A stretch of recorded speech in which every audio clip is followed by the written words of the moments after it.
Do they speak English in Costa Rica? Yes. Spanish is, of course, the primary language, but and not everybody speaks English, but the people who do speak near perfect English. A lot of tourists come to this country, so they teach English in the schools, and most of the time, if you want to get a good job, you have to.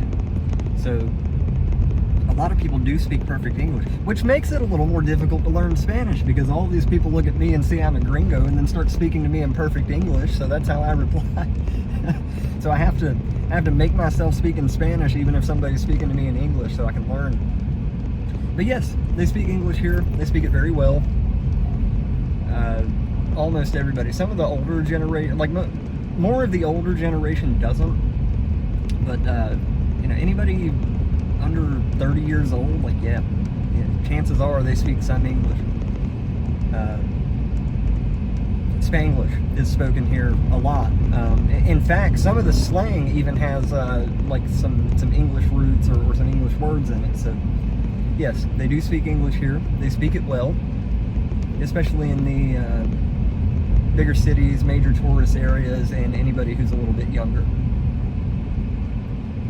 That said, though, I wouldn't come down here expecting everybody to speak English, because the language here is Spanish. What's going on, everybody? I'm standing here in my kitchen, which is modest, but nice. And you'll notice there's nothing in it. So I have no stove, I have no refrigerator, I have beans, and I have rice, but I have no way to cook it or store it afterwards. So working on that. That'll be phase 2 of the operation. Phase 1 was an inflatable air mattress, so I don't have to sleep on the floor anymore. That's wonderful and lovely. But, baby steps. What I really want to talk about today is the currency here. First of all, let me just say that the currency is absolutely beautiful. It's colored. And there are 2 bills that I don't have here. There's a green one in between these 2 denominations, and there's a blue one in between these 2 denominations. So, as far as paper money is concerned, on the low end of the totem pole, you have 1 mil, which, by the way, mil in Spanish is 1,000. So mil is not million, it's 1,000. So this is 1 mil, or 1,000 colones. That's COLONES. And each country, for the most part, uses their own currency. As I passed through Latin America, I used pesos, I used Cordobas, I used something else. In El Salvador, they use United States dollars. Go figure. Anyway, 1 mil. You also have a 2 mil bill, which is a $2,000, or not $2,000, 2,000 colone bill. This has all been pretty difficult for me, honestly. But the conversion is easy, and I'll show you a really simple, easy way to know how much something is in United States dollars really quickly. Anyway, so I don't have the blue bill, but all of the bills are different sizes. So you can see the 1 mil is not quite as large as the 20 mil, or the 20 mil denomination. This is the highest one that I've seen. So as far as colones are concerned, you can basically think about it like this. More or less, más o menos, 500 colones equals 1 United States dollar. So this bill, which is a 20 mil,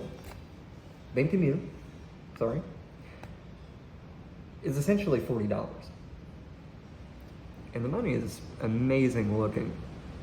And you can see the denomination. Very beautiful. I wish I had the green one. It's my favorite. That's the 10 mil bill. Really, really nice looking. But yeah, beautiful money.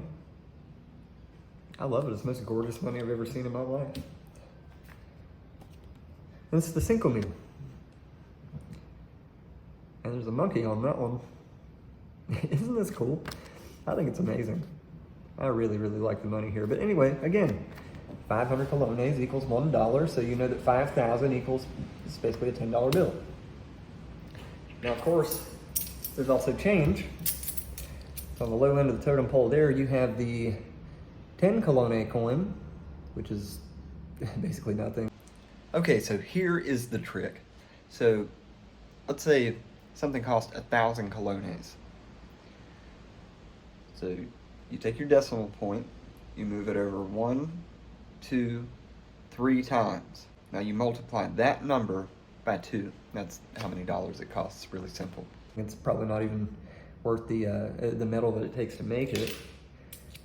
You have 25 mil cent piece, 25 mil piece, 25 mil coin. I'm learning. Yeah, I don't know what was going on with my brain with that. Not mil. Although I do like saying that word a lot. It rolls off the tongue so nice. Mil. 20 mil. Okay. You also have the 50. And the 500. Now there's also a new one of these, which you will see sometimes, and it's a little bit smaller and it's gold in the middle with like silver on the outside. It's really cool looking. Or maybe I've got that backwards. No, I think I had it right the first time. Anyway, so basically this is $1. This is a $1 coin. I had the other denomination so I could show you. But yeah, it's really easy. So the first time that I ever walked into a market and I looked at the price, it said something like 1,500 for a kilogram of tomate or tomatoes, right? So I'm like, what in the world? And I didn't understand the currency. You know, it's like day one, a long time ago. And, but no, that's basically $3 for a kilo, which is quite cheap for tomatoes, at least as far as what I'm used to buying. So anyway, just a little bit about the currency. It's pretty easy and it's beautiful. And just one more thing that I love about Costa Rica. Just one more thing. Go with your gut feeling. Intuition doesn't lie. Go with your gut feeling. Trust it. If you have something going on mentally, or something in the environment which is causing your body to give you clues physically, then by God, listen to it. People will call you names and tell you that you're crazy and all sorts of things, and so what in the hell ever. It's fine and well to take advice. You know, you take a page from this book and a page from here and a newspaper article from there, and you build something like a personality out of it. I mean, that's how we all can come together as functioning people. But also, whose life are you living?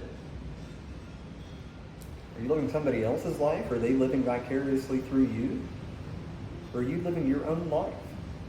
Finally at peace. I'm happy that I didn't have to wait until death to get it. So this is something that you see pretty often. Shuttered windows. It's natural ventilation. Not too many places have air conditioning or heat because we don't need it. You can open your windows or open your shutters if you prefer at night. Not a fan. This place has no central heating and air. I don't need it for it. It stays room temperature for the most part. When it gets hot, you just open the windows. It rains here every day, practically. On and off, on and off. Lluvia, sol, lluvia, sol. There's a lot of wind. Very, very, very windy here. Very gusty. Very strong winds. Mucho viento aquí. So even though it rains a lot, the wind comes through and ventilates everything pretty good. So yeah, the air is, This is one of the greenest countries there is. They don't use any nuclear power here whatsoever. It's a really small country and it produces a lot of toxic waste. You see windmills everywhere.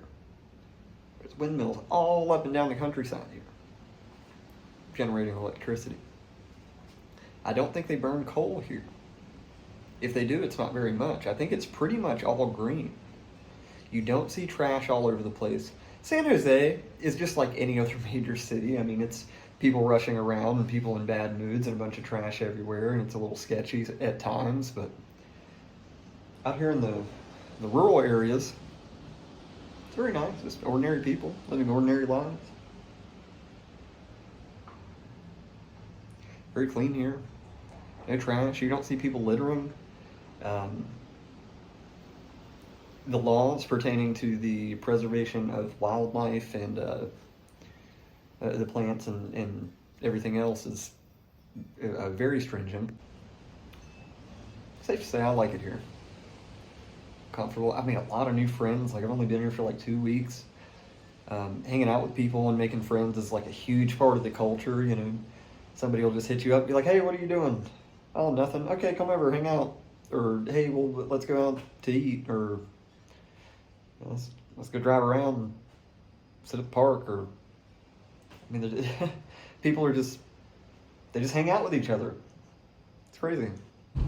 Lucky for me, I have been informed by the locals on several occasions in many different locations in Latin America that I apparently look nearly identical to a very popular musician, a singer from, I don't know which country, and I can't remember his name.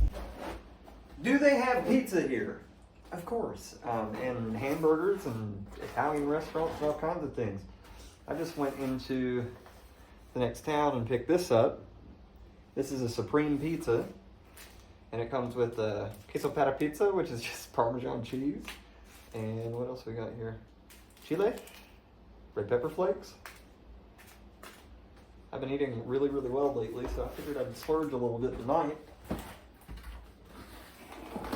And cable TV, for that matter, as well. It's not a third world country.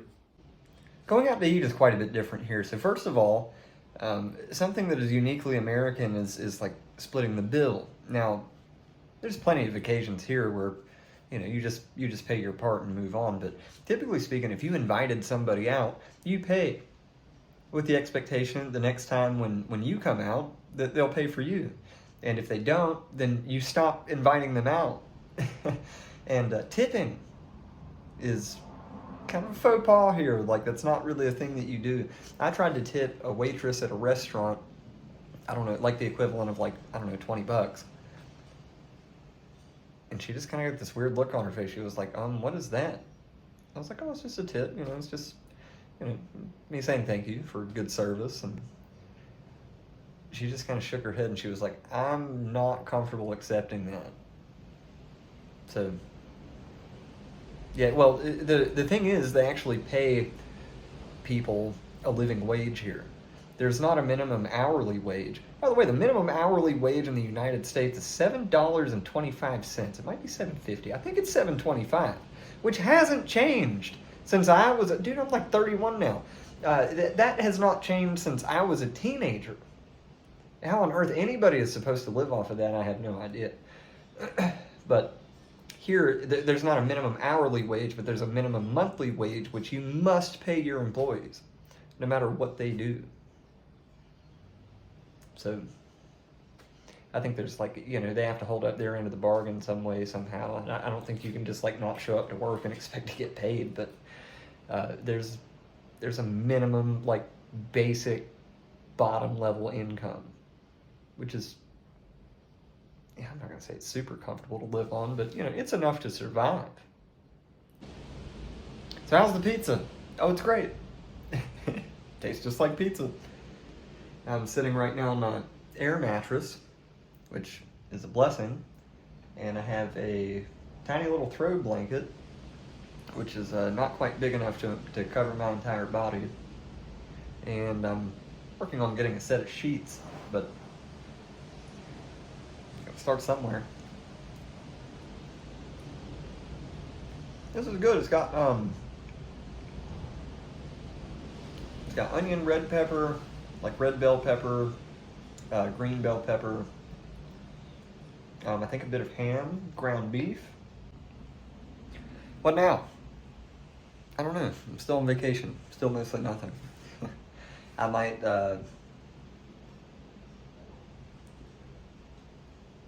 put a few modest furnishings here in this relatively modest house. Don't need too much.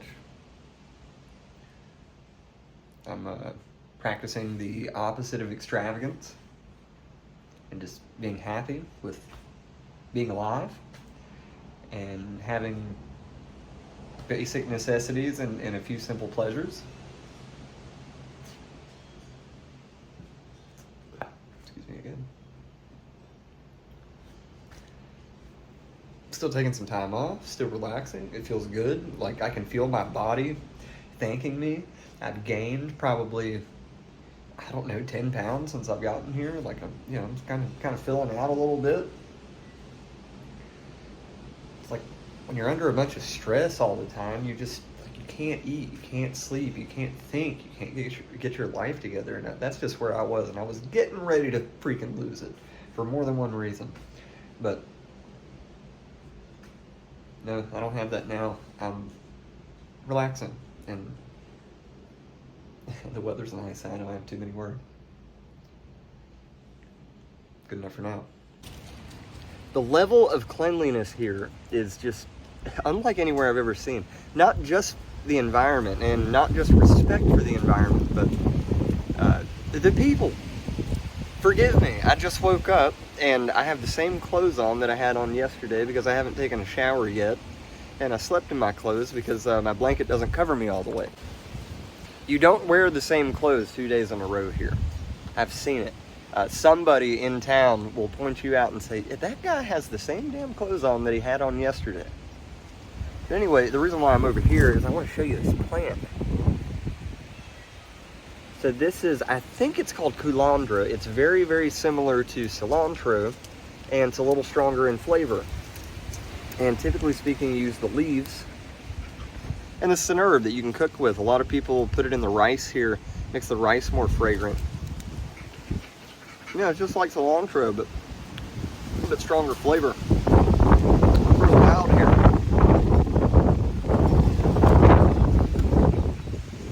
And it's pretty easy to propagate if you look at it.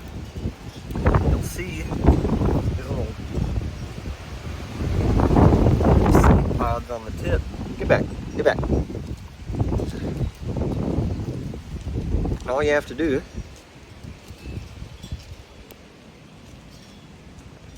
is spread the seeds and it'll grow anywhere.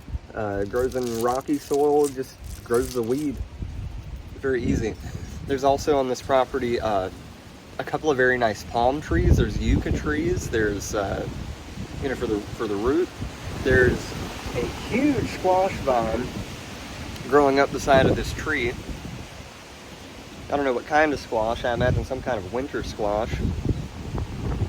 And I have a pepper plant in the back. Told you. I think these are what we typically refer to as like a bird's eye chili in the United States. But anytime you have a pepper plant where the peppers grow straight up, you know it's going to be really hot. But yeah, like if I want to add a little spice or a little fragrance to a dish, very easy to do. All I do is walk outside. All right, shower time. But thank you everybody who's keeping up with me, checking on me, and I'll see you next time. Subscribe to the channel if you like this sort of content, and I'll show you a lot more as I explore this absolutely gorgeous country.